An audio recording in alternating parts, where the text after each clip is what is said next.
Hi, and welcome back to Jody Drawn Out Interactive Coloring Calendars.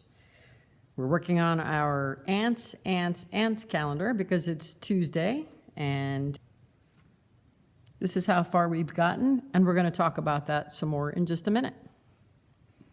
Just a reminder that Thursdays we work on our 2020 interactive calendar. So this Thursday will be February 13th, and we're working on our funky fish. You can join in the fun with your coloring pencils, and you can order your coloring calendars from jodiedrawnout, all one word, at etsy.com. That's jodiedrawnout at etsy.com. Last week, we looked at pastel marshmallows for our inspiration in this picture, and brown cocoa for the background.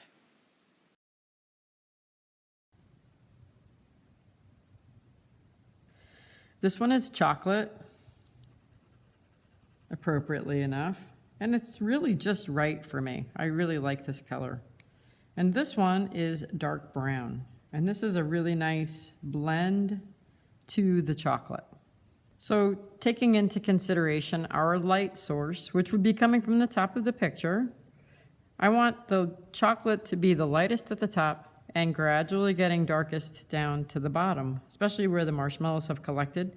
Underneath the cocoa powder container, maybe between these two mountains here, I'm gonna do a little cast shadow on this mountain back here. So we'll take a look at it as we develop. But today, I really wanna get the cocoa powder colored. That's really gonna help us determine the colors that we want to bring into our picture. So for instance, their hats and their scarves, I want them to be in bolder colors. I want to bring in more primaries, reds and greens and blues, deeper tones. So then I'll have a nice contrast between the pastels and the chocolate brown. And the cup of cocoa, I think I'm going to be doing in some purples and lime greens, maybe some yellows. I haven't completely decided yet. So I think it's important that we start with the cocoa because we know that's going to be brown. So remember, in a lot of these videos with these pictures, the best for me anyway is to start with the obvious and go from there. I knew I wanted pastel marshmallows, and I know I want brown cocoa powder. So from there, it's going to help me to decide what direction I want to go in and which colors I want to bring into my picture. So we're going to start with the cocoa powder, and if I have time today, I'd like to get the cocoa mug or cocoa cup finished. And then next week, we'll just have the ants to do, and we might have a bonus week where we get to do something different.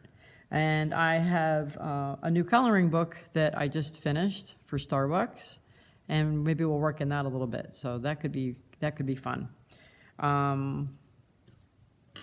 With that, we'll go ahead and play some fun music and get this project going.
Well, that about wraps things up for today. That was really fun, and I did do some burnishing. I used the Derwent burnisher today on our cocoa cup, and it just sort of crushes the wax pencil into the paper and smooths it out and makes it look a little more refined and shinier. So anyway, I didn't do it on the cocoa powder because I want that to have texture, because it has texture. So we will see you back here on Thursday for Interactive Coloring Calendar 2020. And if you haven't subscribed, please do so. I really appreciate it. And I hope you have a great couple of days, and we'll see you Thursday. Thanks again.